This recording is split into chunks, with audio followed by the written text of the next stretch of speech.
Hey, everybody. Welcome, Locker Room Access. It's a big day here. Rajesh and I have been running all around the Bahamas, enjoying everything the Bahamas has to offer. I'm in a ballroom right now. Hey, this is a big game. Virginia, Tennessee. Fresh. You know, we played Tennessee, you and I. We did. We're going to talk about that at some point. But this game is special for a couple reasons. One is they're playing it outside the U.S. Number two, and I think this is real, I'm going to make this statement. People are going to get on me for it. It's our first real test. Villanova is, struggling. So a big game. It's giving me, you know what it's giving me, and I don't want to freak everybody out. It's giving me the same anticipation I had, 4 years ago for the Gonzaga game. And we all know how that worked out. Yeah. That was a Christmas Day game, I believe. But, guys, welcome. Got my boy Dougie Fresh, my man Josh here. We're going to break it down for you, hopefully give you some entertainment. We've got theoretically 25 minutes until tip-off. And, Fresh, I got to start with you. Yep. You are a Tennessee native. You grew up in the state. You've definitely followed the team. You knew what was going on. Talk to me about what Tennessee, the University of Tennessee basketball was back in the day, and maybe take us through some of our encounters with them. I'll tell you what Tennessee basketball was back in my day. It was Pat Summitt. It was the women's team. I'm telling you, the Bowling Green Arena, what's it called? The Thompson Bowling Arena was built.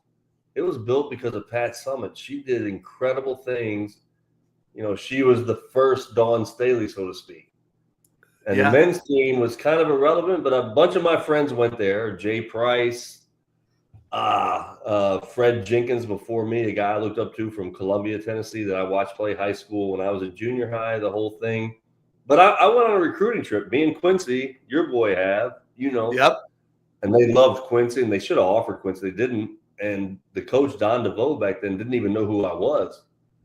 So I was off the radar. And that was a mistake by Don DeVoe. He got fired when that information came to light. That's right. He was the Navy coach. I like John Crotty, so I could tell you about that. Doesn't matter. I don't like Tennessee basketball. I don't like Tennessee sports. I don't like the football team. My sister would kill me for saying this because I just don't. Shout out Jill. Shout out Jill. So I'm not, as we fast forward, I think Tennessee has been very overrated, probably because of analytics. And who's their coach? The guy from Clemson now? Rick Barnes. Yeah, so he's a Clemson guy. Providence. He may have been our coach at one point. I'm kidding. Anyhow, they just never really reached where they probably should reach. So I'm a Ron Sanchez, Jason Williford guy. So I'm excited about this game. Very excited. All right, Josh, you're southwest Virginia, is that right? Or just across the mountain from Charlottesville. Oh, okay. So, all right. So, you've been a Southern boy. You follow hoops. Talk to me about what you remember about Tennessee and what they bring up in your mind. I'm kind of with Fresh in that my wife's family she has some relatives, pretty close relatives, that all are from Jefferson City, which, if people aren't familiar, is maybe a half hour from Knoxville. It's pretty close. So they are very big Tennessee people. So this is never very fun for me. It wasn't fun when we played them in football. It wasn't fun in the College World Series. Like, none of this is ever really great. But that said, I'm kind of in a way with Fresh. Now, I don't want to say that, I think we're going to beat them or anything like that, but I do think this could present to be a competitive matchup. I think some of the things that Tennessee does well, unfortunately, are things that we've had a little bit of issue with, primarily with how they can really hound the ball. And we've had a tendency to turn it over a little bit more than we're used to. So I think that's something that has to be cleaned up to really have a good chance in the game. Yeah. But I think that's something that if it is cleaned up, it's a game that can be competitive. I feel good about it.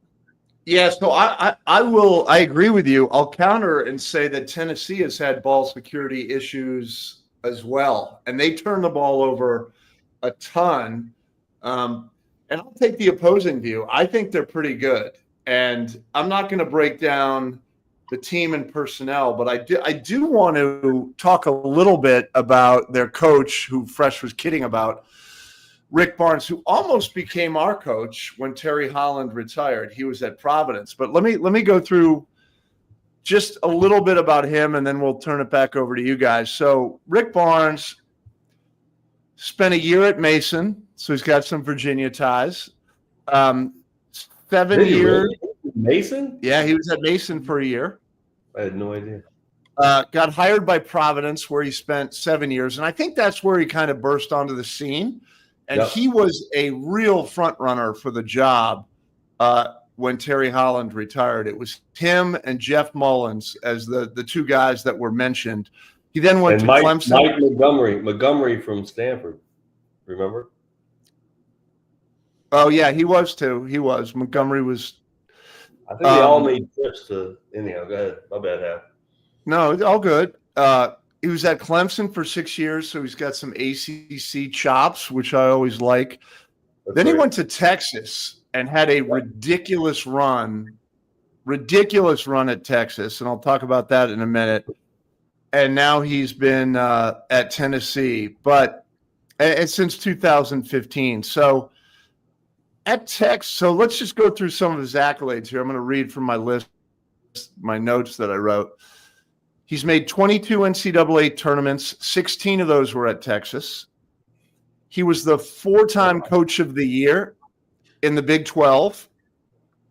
He was the National Coach of the Year in 2019. He was the SEC Coach of the Year in 2018 when he was at Tennessee. And he was nominated to the Basketball Hall of Fame in 2023. He's got an overall record of 635 wins, 349 losses in 30 years of coaching. This is probably the first game in a really long time that we have gone into the game where we are at a disadvantage from a coaching perspective. And I don't mean that as a slight against Ron, but you're talking about a Hall of Fame guy that's been National Coach of the Year.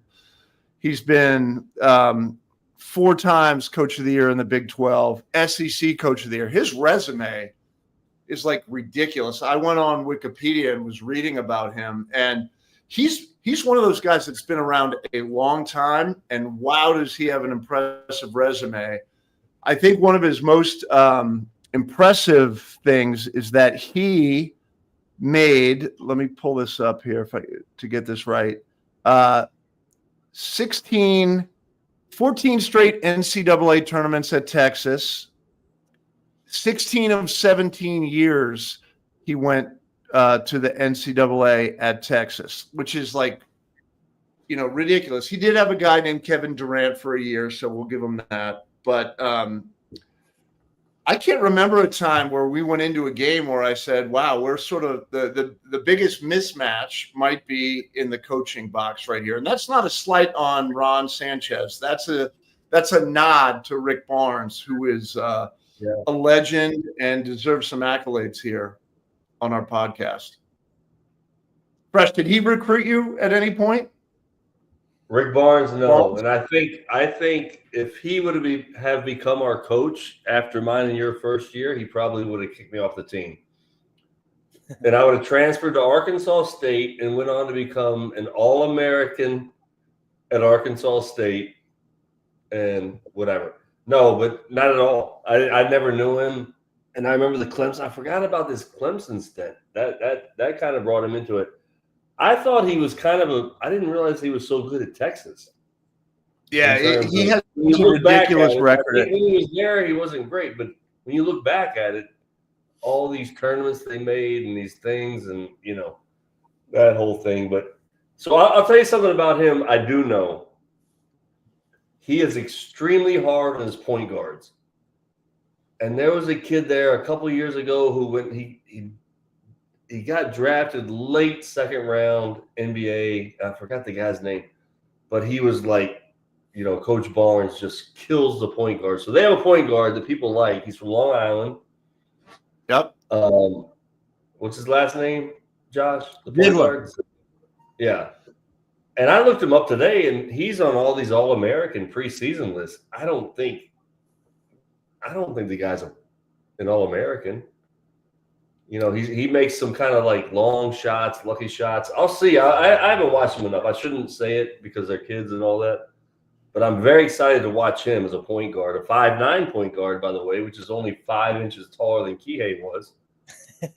So it's kind of in between. I think Day is going to be like, no, that's not what's going to happen tonight. I got him, and let's see. Yeah, I think it's. By the way, I'm not worried about Ron versus Barnes thing, and I'm not sure why. I should be, right? No, I don't know. I mean, look, I've never been a big proponent of that coaches win games, but I wanted to point it out, his record, because it's been a really long time since we've had Tony Bennett. We had Tony Bennett for a long time, and we always went in saying like, okay, that's right.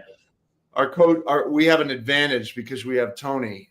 This is the first time in a long time that we're clearly at a disadvantage. Again, not slandering Ron, just looking at experience. And so I have a little bit of history with him. He was at Providence when I was getting recruited. He's done some stints as assistant coach at Davidson, at Ohio State. I went to Providence basketball camp like we all did back in the day, fresh, just going to different camps in your area.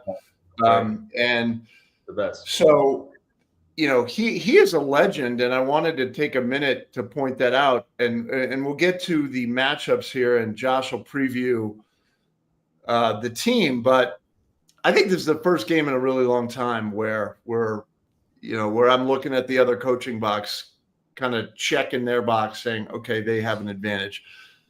All right, Josh, let's get into Tennessee. And by the way, to your point, there's the referee game, right? Barnes has been there, and Ron, can he find his voice to, there's. Oh, right. Yeah. Fairly physical. Speaking to it's just game control, right? Right. And I don't know if that plays a big role until like late in the game, but it's a good point. Tennessee 4-0, a couple, I'll call impressive wins. They beat the gums out of Louisville at the Yum Center, JPJ South as we call it. But pretty good. Josh, tell us what you think of Louisville, their personnel, and how they play. Yeah, so first, to not circle back too far, but just to bring up what a crazy field this is for Sanchez in his first, basically couple weeks on the job.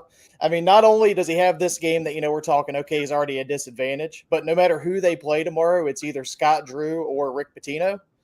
Like, what a tough way to start out for him, as far as having that just Hall of Famer after Hall of Famer you got to go up against. But anyway, back to Tennessee. So they play a pretty physical, aggressive style. They are fairly well-sized other than Ziegler, their starting point guard, who, like Fresh said, is 5'9". The big thing, though, is they brought in a few transfers. So for them, they're kind of like everybody else and still adjusting, getting used to playing with each other. I did some scouting on them. I watched their game against Louisville, mostly because I felt like it was the only game where they were actually facing a level of competition that maybe I won't say is the same as playing against us, but that at least would be, in general, worth seeing the way they might try to play. Makes sense. And they don't switch anything. They run hard through ball screens. They are staying on their man, trying to get through.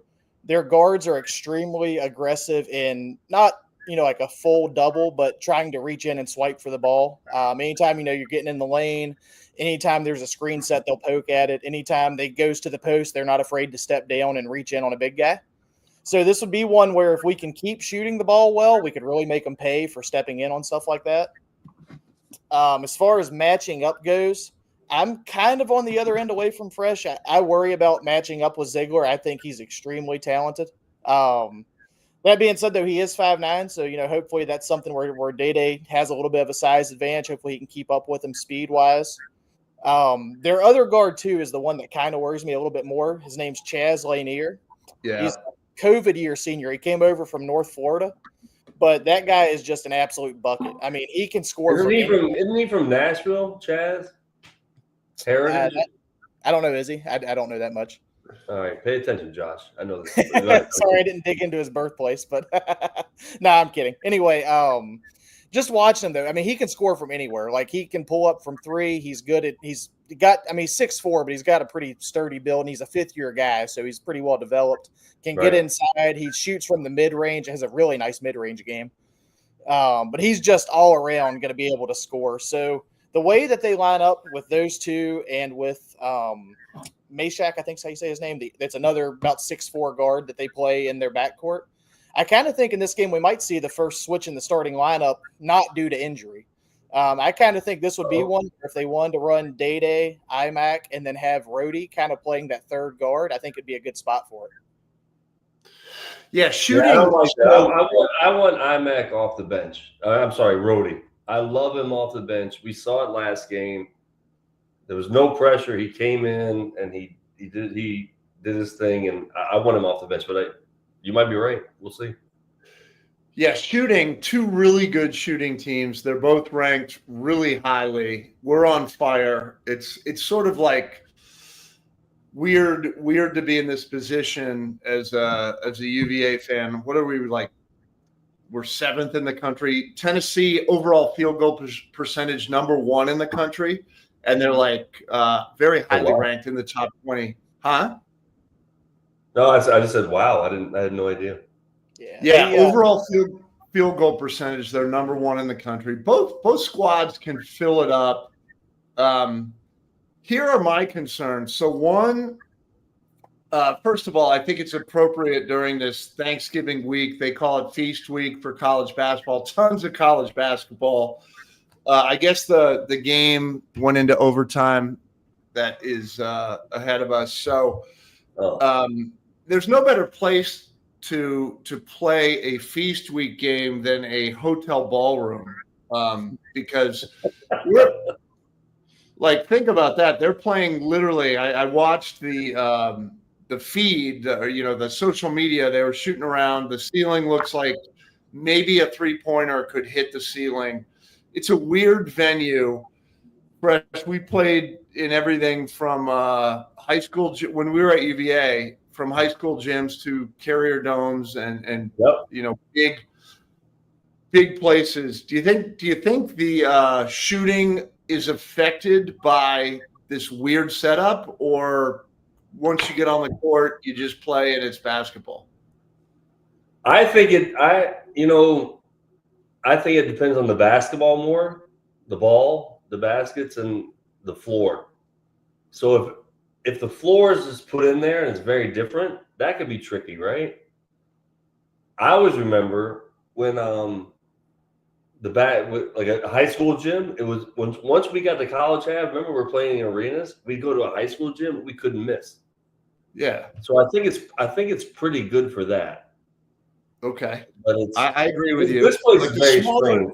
Like you said, you're in a ballroom, it's not an arena, it's not a gym, it's not that. I don't know. I remember and to take the counter to that, when we played in the big places and we played at the Carrier Dome, we won 2 NCAA games there. Yep. That place actually had like wind currents inside the atmosphere of the arena. Like you'd be sitting there and like a gust of wind would hit you. So I think it could shape up to be a good shooting game. I'm going to bring up 2 things that I think are important.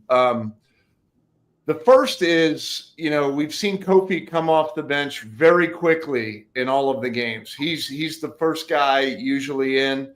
He's kind of not a secret anymore. And I saw a stat. He's the first freshman in 20 years to average, double figures points, rebounds in something like 20 years. He's not a secret now. Once you get film on people, you don't become a secret.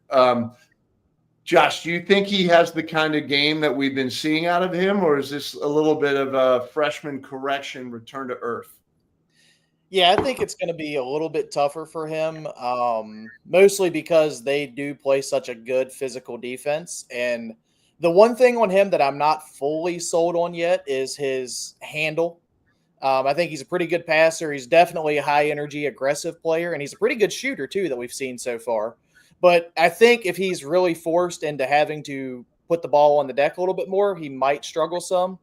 Now, that being said, this could also be a game, though, where if he realizes he might struggle if he tries to go inside on these guys and wants to shoot threes, we've seen that he can hit a few. So, I mean, maybe it doesn't go too terrible, but I don't think it's going to be a game where he's probably as comfortable as he has been.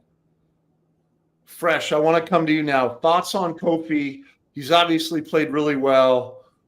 I think a big portion of the board is anointing him as like the next UVA great. Have you gone that far, or do you want to see more? I think he's going to be a one and done. I'll go further. If he's actually 6'10" and he makes shots, and I disagree a little bit with Josh. I don't think he's a bad dribbler. I was 100% wrong when he was in high school and AAU, and I saw that. I was like, he's going to come to college and have a huge. I don't think he does. He's a mature guy. I think he might be a one and done type scenario. So. Take that what it's worth. We'll see when he gets into competition like tonight. Maybe I'll be right the way I used to think and wrong the way I think now. But I think he's legit, dude. Legit. Yeah, he looks really good. And also, Josh, I'll come back to what you said.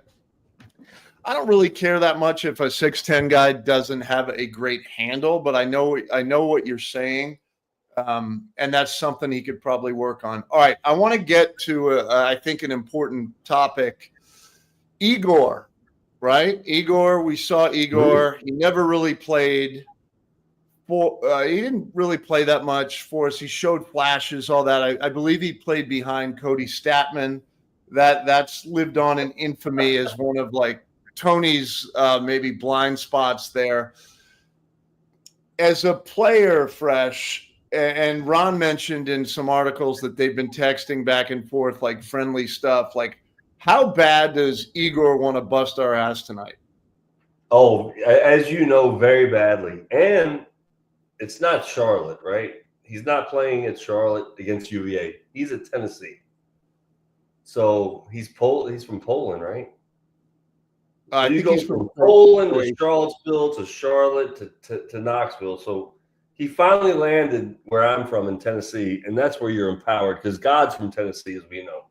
So he feels very empowered. He's got real Division I guys playing with him, like Virginia does. And I guarantee you, I saw him in Newark here against Georgia, and he had shots, and he turned to the bench and talked his shit. And he was a big, he's 6'9", 6'8", 6'9", 6'10". He's a big, confident shooter. He's gonna want to give it to him for sure, which would make Ron happy, right? If he sees a guy like do well, everybody will like that, and we'll see. I don't know if we can really stop him. Yeah, look, Igor has a lot to play for. He was sort of overlooked here. He went to Charlotte. He did his thing. He had a very good career there. He then upgraded back to the big boy. He's sitting at the adult table again. Exactly. And now he's got a chance to, I think, say to, the UVA, not necessarily the fan base, but to people like, I could have been pretty good there. We also saw, and I don't, we jumped on, but Caden Shedrick was playing at Texas in their tournament. There's some guys that have moved on, and then we could go down the list. But I think Igor, personally, is kind of the one that got away. Yep. Do I think Igor – I think Igor last year for us would have had a very similar output as Groves. And, this year, if you want to compare him to like TJ Power, he clearly has the advantage. But – well, I think the real question to have is Igor obviously went transfer portal. Why did he not come to UVA back, Boomerang? And why did he go to Tennessee? I think that's kind of a more interesting, thing to think about. Anyhow.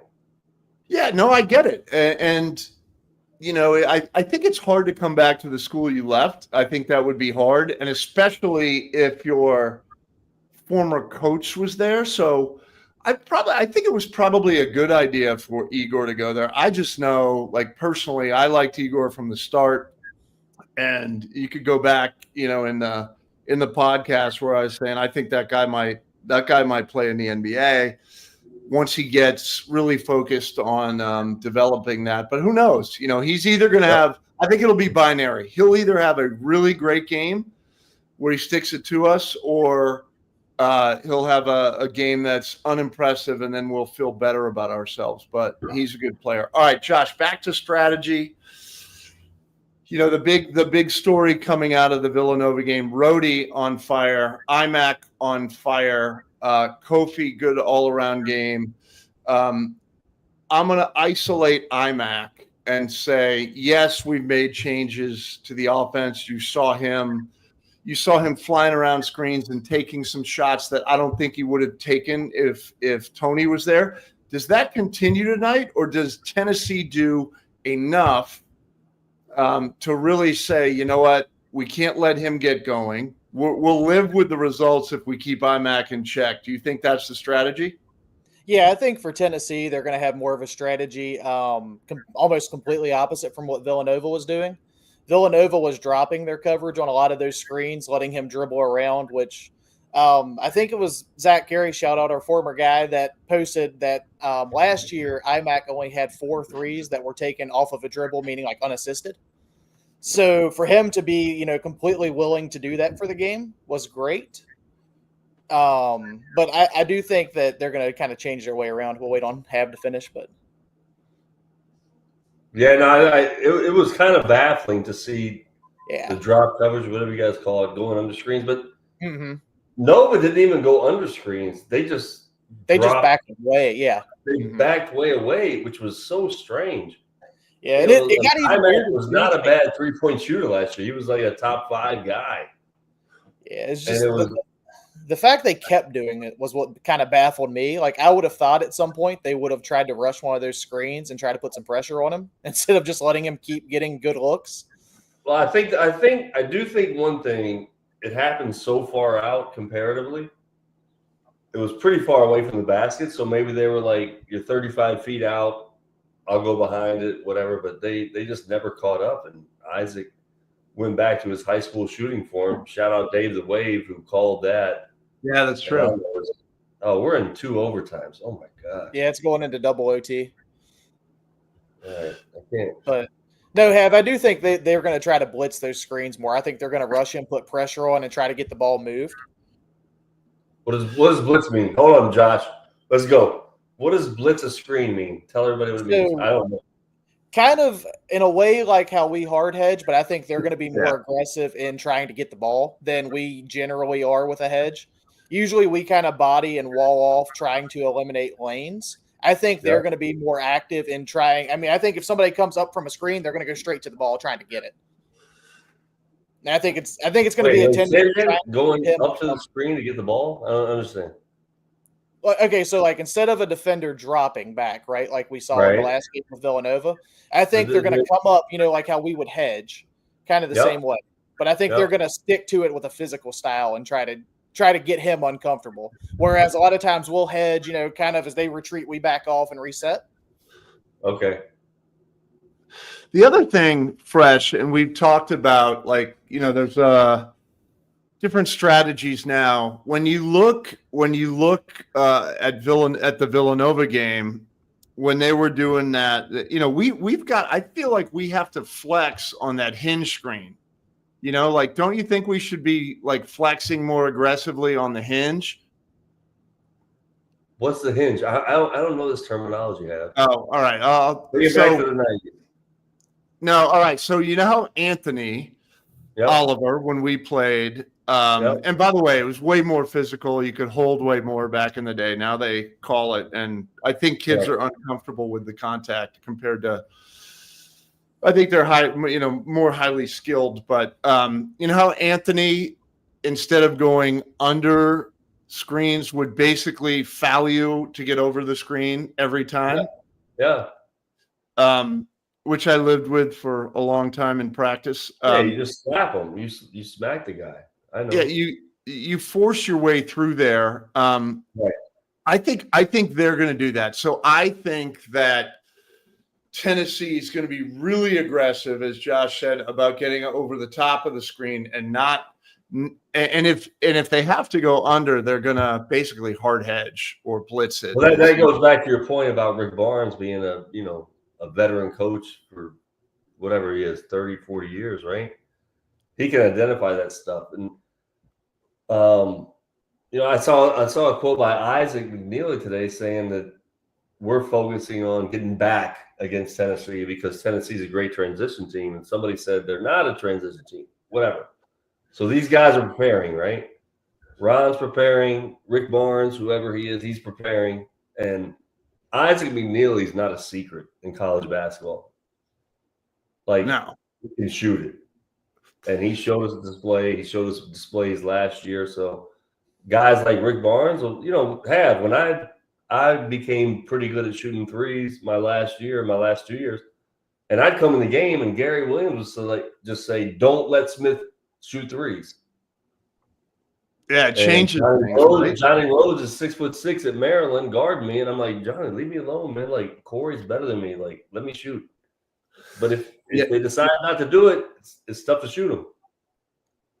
Yeah, look, it's an interesting. I think that'll be something to watch for, like how they attack. I'm also a big believer, and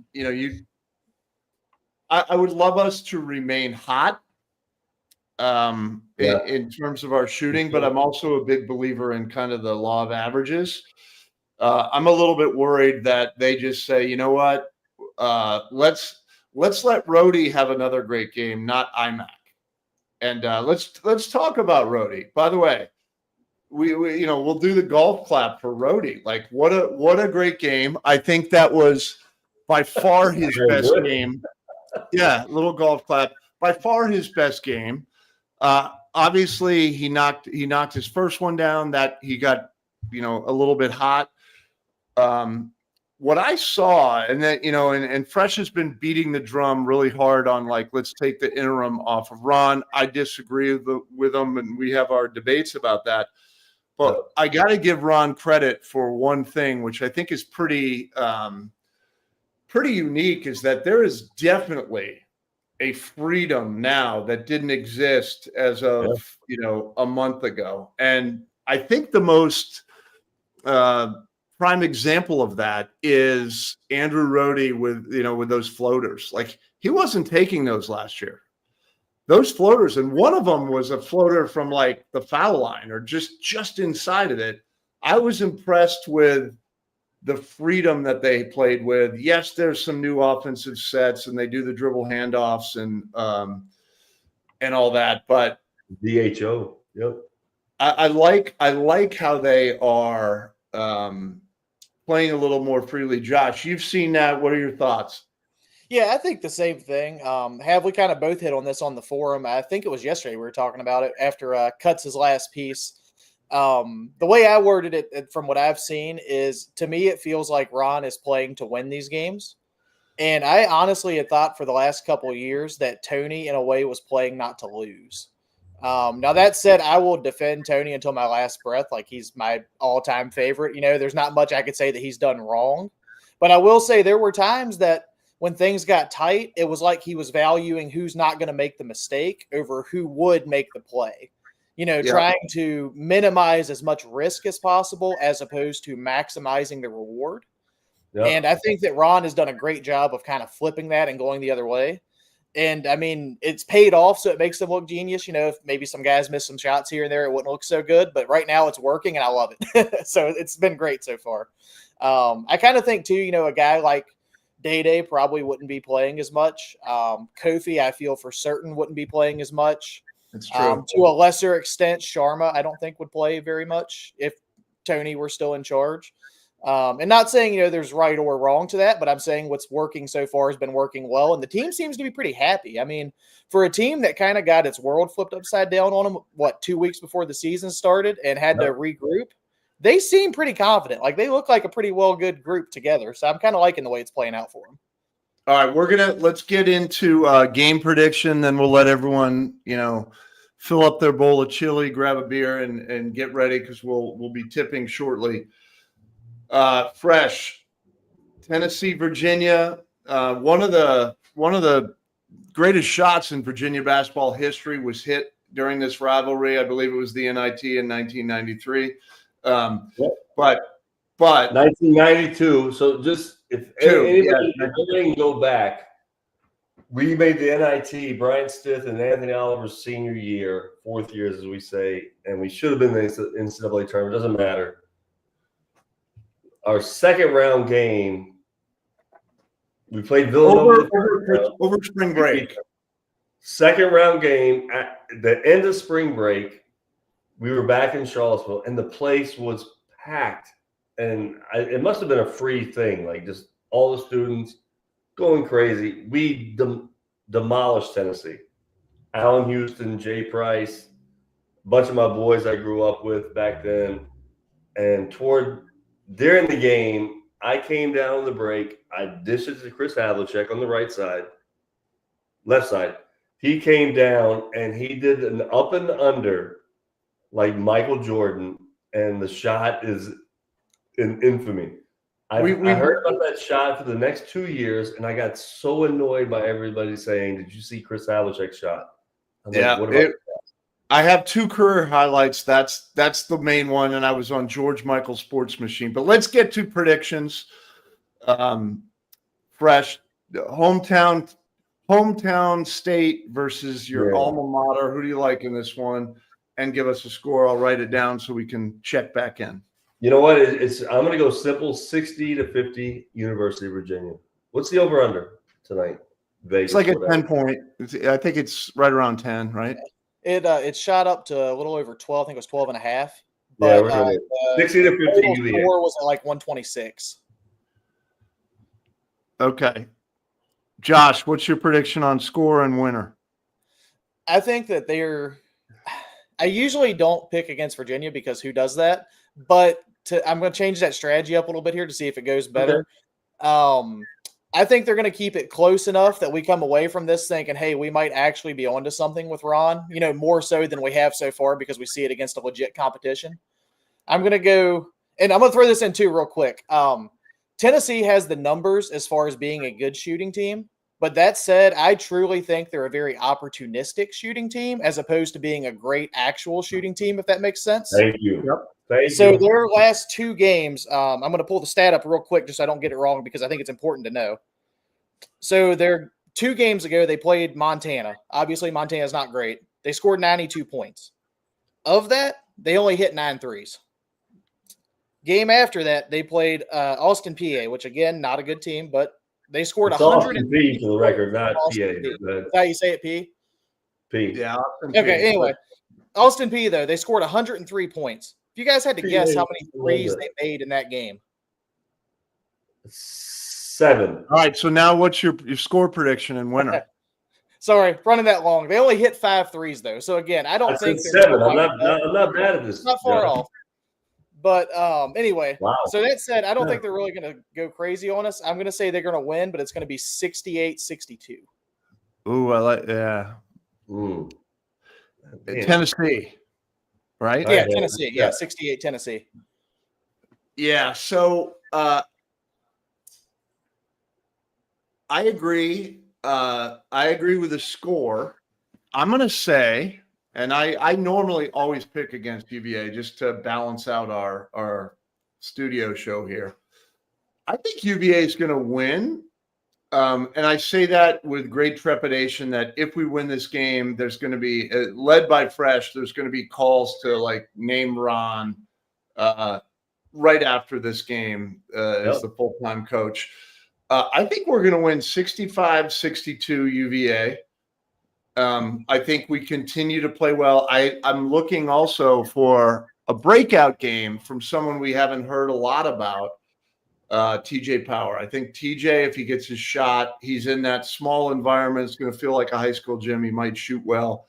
Totally random, but I'm rooting for my boss, my Massachusetts guy to go on a heater and, hit 4 or 5 threes. So I like that goal. I like that goal.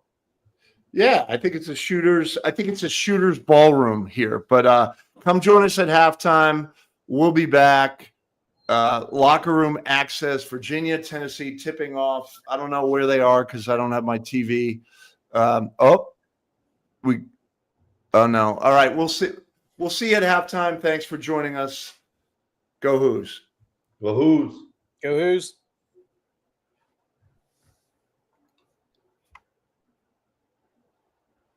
And stream.